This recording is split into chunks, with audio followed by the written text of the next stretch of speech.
बिस्मिल्लाहिर्रहमानिर्रहीम। अस्सलाम वालेकुम। सोशल मीडिया पे बहुत सी तस्वीर और वीडियोस देखी जा सकती हैं जिसमें हिंदुस्तानी वफ्द मस्जिद नबवी शरीफ के बाहर तस्वीरें बनाता नज़र आ रहा है। तो इसको लेके सोशल मीडिया पे काफ़ी कुछ कहा जा रहा है कि आखिर सऊदी हुकूमत ने इन गैर मुस्लिमों को वहाँ तक आने कैसे दिया। तो आज इस वीडियो में एक बार फिर इस टॉपिक पे हम बात कर रहे हैं और आपको कानूनी और शरई मामला बताएंगे। इमाम शाफ़ई रहमतुल्लाह अलैह इसके मुतालिक क्या कहते हैं और इमाम अबू हनीफ़ा जिनको पाकिस्तान के अंदर अहले सुन्नत वाले जिनके मज़हब पे चलते हैं, उनकी शरई उसूलों को मानते हैं, तो वो इसके मुतालिक क्या कहते हैं वो बताएंगे, ताकि आप खामखा की शिद्दत पसंदी, खामखा की परेशानी से निकलें और मामलात को अगर आप दीनी एतबार से देखते हैं तो जिन लोगों ने दीन के मुतालिक राय कायम की है हम उनकी बात को मान के चलें। आपको बता दें कि ये बिल्कुल असल वीडियोस और तस्वीर हैं। सिमरती ईरानी गालबन खातून का नाम है और ये मुख्तलिफ ड्रामों के अंदर अदाकारी भी कर चुकी हैं, लेकिन इस वक्त ये हिंदुस्तान की हुकूमत में एक वज़ीर हैं। इनके साथ एक और मुरलीधरन नामी एक शख्स हैं, वो भी वजारत के उमूर सर अंजाम दे रहे हैं। तो ये दोनों अशखास अपने दीगर वफ्द के साथ इस वक्त एक सरकारी दौरे पे सऊदी अरब में मौजूद हैं और यहाँ इनकी मुलाकात हुई सऊदी अरब के वज़ीर हज व उम्रा से, जिस मुलाकात में उन्होंने इंडिया और सऊदी अरेबिया का इस साल जो हज प्रोग्राम है उसको फाइनलाइज़ किया और दस्तखत किए। अब चूँकि ये दोनों मुतल्लिका वज़ीर हैं और वज़ीर अक़लियत भी इसके अंदर हैं, वज़ीर ख़ारजा भी, और तमाम मामलात इन्होंने ही देखने थे, इन्हीं की ड्यूटी थी, तो ये आए और इन्होंने दस्तखत किए। तो ये कोई ऐसा दौरा नहीं था कि ये स्पेशल मस्जिद नबवी के लिए आए हैं, बल्कि चूँकि इनके जो वज़ीर हैं उन्होंने यहाँ मदीना में इनके साथ मुलाकात की, बातचीत हुई और इनके ऊपर दस्तखत किए जो मुआहिदा इंडिया और इनके दरमियान है। अब इसके बाद ये भी देख लीजिए कि इन्होंने सिर्फ ये मस्जिद नबवी के बाहर ही नहीं गईं बल्कि मस्जिद कुबा भी गईं और जो हमारा जबल ओहद है वहाँ भी ये गईं अपने वक्त के साथ, और इन्होंने इस्लाम के मुतालिक, इस्लामिक कल्चर के मुतालिक बहुत अच्छी बातें अपने ट्विटर अकाउंट के ऊपर भी लिखी। तो मतलब ये इंडिया में इस खातून का आम तौर पे हर वक्त नहीं, लेकिन ये रवैया नहीं देखा जाता था। अक्सर ये बड़ी सख्त बातें भी मुसलमानों के मुतालिक कर जाती थी, लेकिन यहाँ पे आई हैं वो हॉस्पिटैलिटी देख के, वो मुसलमानों की तरफ से अखलाक देख के वो एक भली बात कहने पे मजबूर हुई। तो मेरा ख्याल है कि इस चीज़ को भी मद्देनज़र रखना चाहिए कि जब लोग इस्लाम के करीब हों, मुसलमानों के और मुसलमानों की जो मुक़द्दस मकामात हैं उनके करीब हों, तो उनके दिल की दुनिया भी बदलेगी। वो कम से कम मुसलमानों के लिए जो शिद्दत पसंदाना जज्बे रखते हैं वो ख़त्म होंगे। लेकिन बात हम इससे भी ज़रा आगे लेके चलते हैं उस पॉइंट पे कि क्या इनका यहाँ पे आना ठीक है। तो इसके मुतालिक आपको बता दूं कि कुरान और हदीस में मुशरिकीन को मस्जिद से रोकने का जो हुक्म है उसके अंदर मुख्तलिफ तरह की बातें पाई जाती हैं। इमाम शाफ़ई रहमतुल्लाह अलैह कहते हैं कि मुशरिक को यानी गैर मुस्लिम को मस्जिदुल हराम में दाखिल ना होने दिया जाए, यानी सिर्फ मस्जिदुल हराम का जिक्र कर रहे हैं, पूरे हुदूद हरम मक्की का बात नहीं कर रहे। और इमाम अबू हनीफ़ा ये कहते हैं कि नहीं, मुशरिक को बअमरे मजबूरी या ज़रूरत के तहत मस्जिदुल हराम में दाखिल होने की भी इजाज़त है। इस्लाम में काफिर को कत्ल करने की इजाज़त नहीं है, मैदान जंग में तो है, वैसे नहीं है। और काफिर को दुनिया में हर जगह रहने की भी इजाज़त है, कहीं भी इस्लामी हुकूमत कायम होगी तो काफिर भी उसी इस्लामी हुकूमत में रहेगा। लेकिन अल्लाह ने अर्ज़ हिजाज को इससे मुस्तस्ना किया है। वो चूँकि मुसलमानों का मरकज़ है, तौहीद का मरकज़ है, वहाँ गैर मुस्लिम के दाखिले पर पाबंदी। और आज तक लिखा हुआ है, सऊदी हुकूमत ने आज भी बोर्ड लगाए हुए हैं कि यहाँ किसी गैर मुस्लिम को इससे आगे जाने की इजाज़त नहीं है। जाए, इस्लाम कबूल करे, फिर वो अल्लाह के घर की ज़ियारत करे। गैर मुस्लिम कहते हैं क्यों, हमें क्यों मना किया हुआ है, ये क्या बदमाशी है।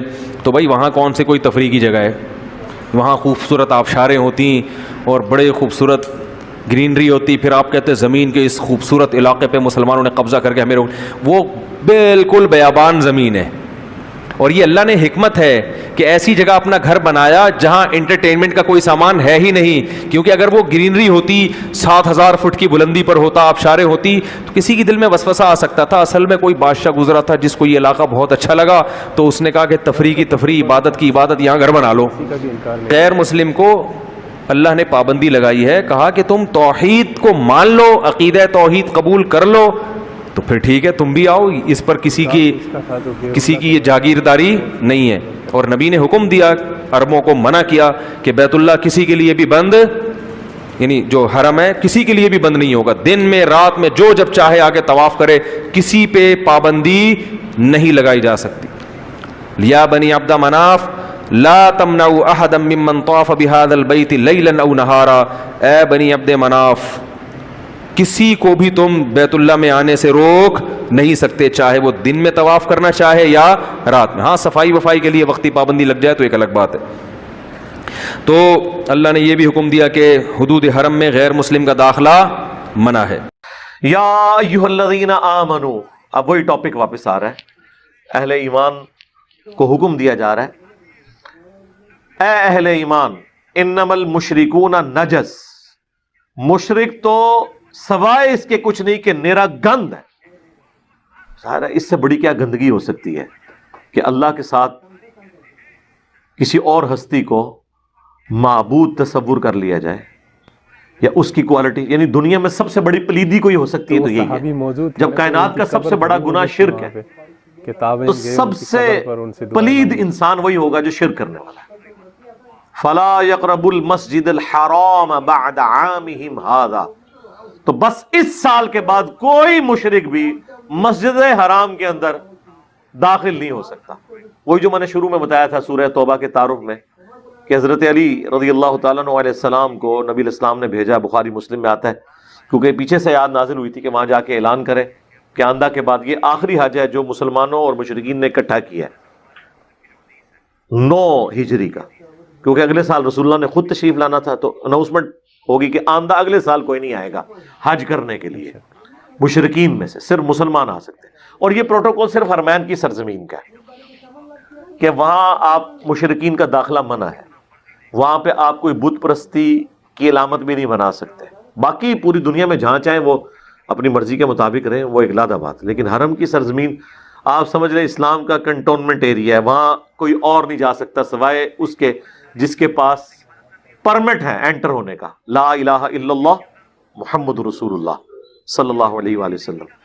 وَإِنْ خِفْتُمْ عَيْلَةً, اگر تمہیں تنگ دستی کا خوف ہوا نا کہ بھئی اب یہ تو ظاہر ہے کہ اکانومی جڑی ہوئی تھی عرب کی حج کے ساتھ, اگر مشرکین کا داخلہ حرمین میں, حرم کی سرزمین میں, مکے میں بند ہے تو وہ ساری کی ساری پھر تجارت بھی بند ہے اور اس کے ساتھ اکانومی جڑی ہوئی ہے. تو یہ بھی ذرا تسلی دی جا رہی ہے کہ تنگ دستی کا اگر تمہیں کوئی خوف ہے نا, فَسَوْفَ يُغْنِيكُمُ اللَّهُ مِنْ فَضْلِهِ انشاء, تو ان قریب اللہ تعالیٰ تمہیں اپنے فضل سے غنی کر دے گا. جو اللہ چاہے گا نا جب تو کر دے گا, بے فکر رہو. تم نے اکانومی کی فکر نہیں کرنی ہے کہ بھئی اب تو آدھے لوگ آئیں گے مکے کی سرزمین میں, تو وہاں پہ جو کاروبار کرنے والے ہیں وہ یہ کہیں کہ جی ہمارا کاروبار ٹھپ ہو جائے گا, اس چکر میں نہیں پڑنا. ان اللہ علیم حکیم, بے شک اللہ تعالیٰ علم والا حکمت والا ہے. قاتل الذین لا یؤمنون باللہ, اب یہ وہ شورى فاق آیت آ رہی ہے, آیت نمبر 29 سورہ توبہ کی, جو اکثر جہادی تنظیمیں بھی اس آیت کو یوز کرتی ہیں, اور جتنی اسلامی جماعتیں ہیں جو قتال کو اپنے معاملات کو ساتھ لے کے چل رہی ہیں وہ اسی آیت کو یوز کرتے ہیں. حالانکہ یہ آیت اسپیسیفکلی نبی علیہ السلام, خلفائے راشدین کے قتال سے متعلق ہے, یا اس کے بعد ان مسلمانوں کا قتال جنہوں نے اپنی سرزمین کے اندر اسلام کو نافذ کیا ہو.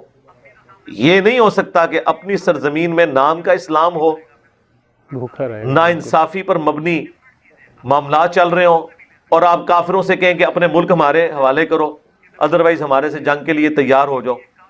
اس طرح کا جہاد اور قتال نہیں.